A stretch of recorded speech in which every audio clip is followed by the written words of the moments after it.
কিষানপুর গ্রামে এক গরিব কাঠুরিয়া বাস করত, কিন্তু সে খুবই সৎ এবং পরিশ্রমী থাকে। একবারের কথা, বাহিরে খুব জোরে বৃষ্টি হচ্ছিল। সে তার গিন্নিকে আওয়াজ লাগায়, শোনো, আমি জঙ্গলে কাঠ কাটতে যাচ্ছি, আমার ফিরতে দেরি হবে।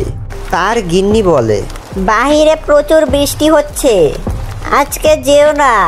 কিন্তু সে তার গিন্নির কথায় পাত্তা দেয় না, আর এই প্রবল বৃষ্টির মধ্যে বেরিয়ে পড়ে।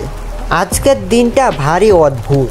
জঙ্গল দিয়ে কিছুক্ষণ হাঁটার পর সে তার গন্তব্যস্থলে পৌঁছে যায়, আর কাঠ কাটা শেষে সে বাড়ির উদ্দেশ্যে রওনা হয়। কিন্তু বাড়ি ফিরতে ফিরতে তার রাত হয়ে যায়। ঘন জঙ্গলের মধ্য দিয়ে সে একা একা বাড়ি ফিরছে। চারদিক থেকে বিকট সব আওয়াজ আসছে, শিয়ালেরা ডাকছে, হুক্কা হুয়া, গা ঝমঝমে একটা অবস্থা। এমন সময় সে কারো আওয়াজ শুনতে পায়, মনে হয় যেন কেউ তার নাম ধরে ডাকছে। সে এদিক ওদিক তাকায় আর দেখতে পায় একটি পরী তার সামনে দাঁড়িয়ে আছে। সে তো ভয় পেয়ে মাটিতে হাঁটু গেড়ে বসে। তখন পরী বলে, তুমি কে? আমার এই জঙ্গল থেকে কেন কাঠ নিয়ে যাচ্ছ? তখন কাঠুরিয়া বলে, কাঠ না কাটলে আমি আমার পরিবারকে খাওয়াবো কি করে? এই কাঠ বাজারে বিক্রি করেই তো আমি দুটো অন্ন পাই। পরীর লোকটির অসহায়তা দেখে অনেক খারাপ লাগে। সে মনে মনে চিন্তা করে, আমার লোকটিকে সাহায্য করা উচিত।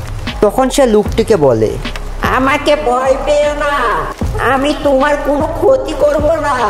তোমাকে আমি একটি বর দিচ্ছি, আশা করি তোমার আর এই জঙ্গলে কাঠ কাটার জন্য আসতে হবে না। এই বলে পরী উধাও হয়ে যায়। লোকটি তাড়াহুড়ো করে বৃষ্টিতে ভিজে নিজের বাড়ি চলে আসে।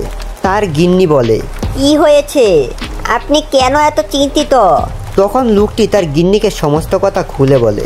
তার গিন্নি এই সমস্ত কথা শুনে অনেক চিন্তায় পড়ে যায়। সকালে সূর্য উঠেছে, ঝড় বৃষ্টি থেমে যায়। গরিব কাঠুরে আবার কাঠ কাটার জন্য যেই না ঘর থেকে বের হয়, সে নিজেকে বিশ্বাস করতে পারে না। সে তার গিন্নিকে ডাকে। তার গিন্নি এসে দেখে বাহিরে মস্ত বড় একটা ট্রাক্টর রাখা রয়েছে।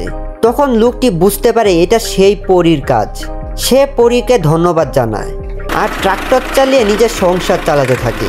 আর কিছুদিনের মধ্যে তাদের আর্থিক অবস্থার পরিবর্তন হয়।